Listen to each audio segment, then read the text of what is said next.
After months of seemingly endless negative publicity, the Chicago street race just landed a very important endorsement.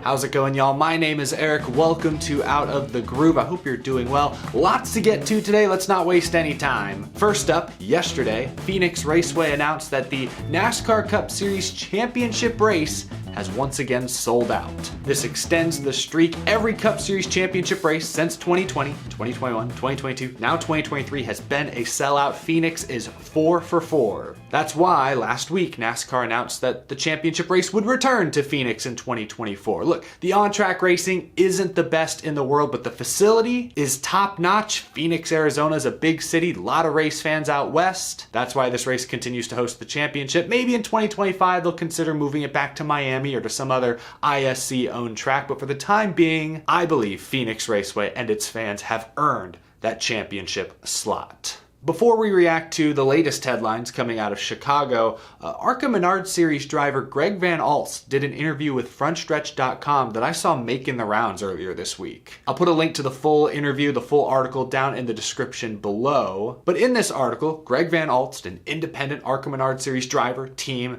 had some enlightening things to say about the state of not only ARCA, but stock car racing in general. To give you guys some backstory in case you don't know who this Greg Van Alst character is, he won the season opening ARCA Menards race this year at Daytona, their biggest event. He led the points through the first couple races of the season, but recently, after a crash at Charlotte, he's had to reevaluate his and his team's future in the series. Greg Van Alst is expected to race at Berlin this weekend, but he said that beyond that, his season is kind of up in the air. What got people talking this week, though, were the damning comments Greg Van Alst made about ARCA specifically, but I think can be translated to much of stock car racing as a whole. Here's some of what he said. Van Alst said, quote, "You know, the old saying is to make $1 million in racing, you start with $2 million. That's the truth of it. Teams can make money because they'll take money from any hack who will write them an effing check. That's how they make money. I don't. We won the biggest race of the year and it cost us more than what we won to run Daytona. It still costs the same to run a late model as it does my ARCA car. That's still true. I had more money in my super late model than I did in my Daytona car. We don't have a driver writing us a big check to come sit in our seat. I couldn't even get Mobil 1 to give us free oil in exchange for a decal." Some spicy comments there from Greg Van Alst. Look, this is an individual issue that is emblematic of a larger problem facing most all of motorsports. Business models are flawed. Money in a lot of these series just isn't split up the way it probably should be. Suppliers charge more than a lot of teams can afford. Wealthy drivers, supportive manufacturers drive out these smaller independent teams like Greg Van Alst. And wealthy drivers, regardless of talent, can still kind of take their pick of any ride they want, especially in the lower ranks. These comments from Greg Van Alst reminded me of recent comments that Joey Logano made to Kenny Wallace. Logano said that he wouldn't have gotten to race a truck at Bristol earlier this year if he hadn't himself brought a bunch of sponsorship to the table. Apparently Logano wants to run more truck races, but doesn't have the funding. Joey Logano, Cup Series champion. Any team in truck should be desperate to hire Joey Logano, even for just a one-off. But if he doesn't bring sponsorship, and they don't have sponsorship waiting for him, it's not worth it. Whatever he may win through the purse money isn't going to pay for the team's operation. Greg Van Alt's comments, I guess, are specific to ARCA in this case, and I know the money in ARCA isn't good, but his comments, I think, speak to motorsports more broadly. We see issues like this crop up in trucks, Xfinity, maybe even Cup in some instances. These were eye-opening comments, and I think they're welcome comments because they continue to highlight the core business model issues that stock car racing by and large is struggling to overcome. Anyway, good luck though to Greg Van Alst. I hope that they're able to make things work. He's able to run most of, if not the entire ARCA schedule this season, because that win at Daytona was a fantastic story. Moving on though, let's talk about the Chicago street race. We're only a few short weeks away, folks. It's almost here. I haven't talked about this race too much in recent months because,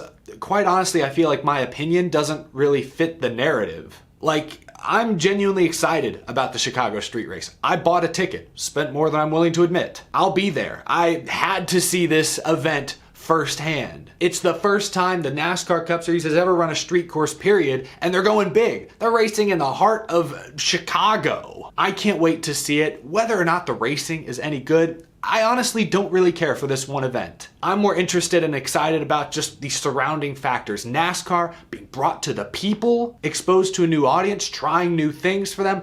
Overall, I'm excited about this weekend. And if you read the headlines the past few months, it feels like nobody else is as excited as I am. The event has been pounded by negative press. And a lot of it makes sense. This event is a headache for local city officials. It's a headache for local residents. If you're not a big NASCAR fan, you got this huge event in your backyard for a couple weeks in the middle of the summer, I completely understand why some locals are frustrated and are upset. From my understanding, it was the former Chicago mayor who really struck this deal with NASCAR on her own without seeking input or getting approvals from other city officials. So I get why they would be frustrated. But I read articles from like the Chicago Sun-Times where they wrote a couple months ago that it's a travesty that a couple of nearby museums will have their operating hours altered by this race. They called this race a senseless mistreatment of Grant Park, downtown, the lakefront, and the city's cultural institutions. Yeah, that's pretty negative press. Of course, there have been numerous articles highlighting the traffic difficulties.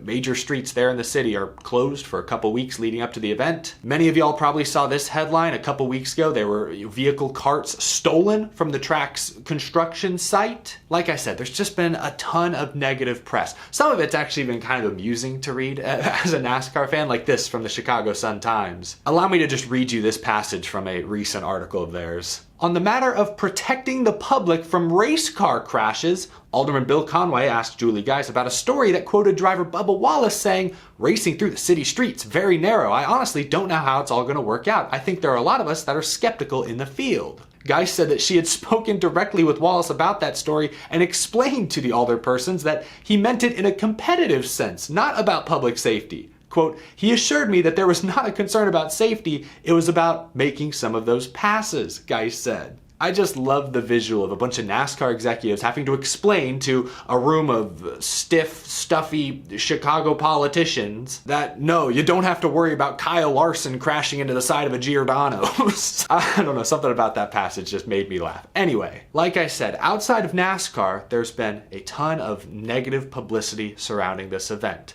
That is until very recently, yesterday, as a matter of fact, when the new Chicago mayor apparently had very positive things to say about NASCAR. Reporter Adam Stern pulled this from a Chicago Tribune article.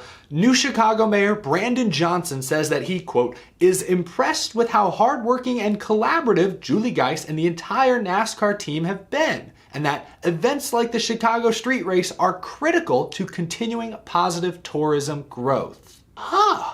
There you go. One of the big questions many locals were waiting for an answer on: does the new mayor approve of the NASCAR Chicago Street Race? Because again, this was kind of the project of the old outgoing mayor who got voted out. Perhaps these comments will shift public attitude slightly and we'll get some more positive headlines going into next month's Chicago Street Race. Because again, I'm excited for it. I understand why not all NASCAR fans are, but I do hope that other NASCAR fans can go into this event with an open mind at least. North Wilkesboro was brought back for the longtime traditional NASCAR fan. Chicago is for the mainstream.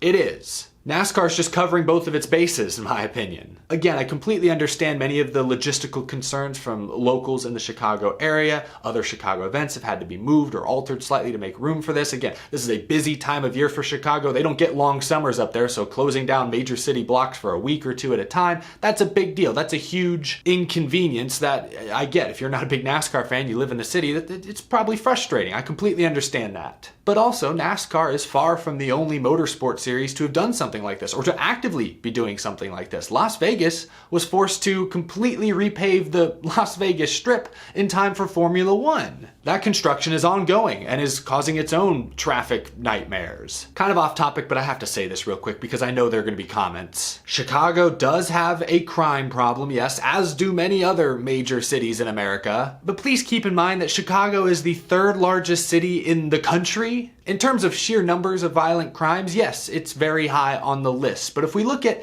crime rates, which more accurately predicts how likely you are to become the victim of a violent crime, then it's St. Louis, Detroit, Baltimore, Memphis. Chicago is like 20th on the list. So can we please drop the annoying narrative that everyone who's gonna go to Chicago is gonna get robbed, that drivers are gonna need bulletproof windshields? It's lame, it's false, it's annoying. I get tons of those comments anytime I mention the Chicago street race, and let's just drop it. I'm happy that NASCAR is finally bringing their product to the people. In my opinion, if NASCAR can go back to its roots, revitalize North Wilkesboro Speedway, I hope that fans can then tolerate NASCAR trying something new, trying to attract a new audience. Will it be a success? I don't know. Will the racing actually be good? Will it create thousands of new NASCAR fans just like that? Probably not. But it's ambitious, it's unique, and it's gonna be spectacular, one way or the other. And if it stinks, it's okay. It's one race out of 38. At least NASCAR can say it tried in a big way. We'll talk more about the Chicago street race as we get a little closer to the event, but we're less than a month away now. Let me know what you think down in the comment section below. Has your excitement or interest maybe gone up or gone down in recent months? What do you expect the racing to look like on track, on the streets of Chicago? Leave a comment down below. I know we touched on a number of different topics in this episode, but I want to hear what you guys think. Thank you so much for watching this video. If you enjoyed, please leave a like. If you didn't enjoy, I appreciate you listening this far. If you're new to the channel and you love NASCAR, be sure to hit that subscribe button down below somewhere so you stay in the loop. And thank you to my Patreon supporters for your very generous support. I will see you again soon. Have a wonderful rest of your evening, folks. Take it easy.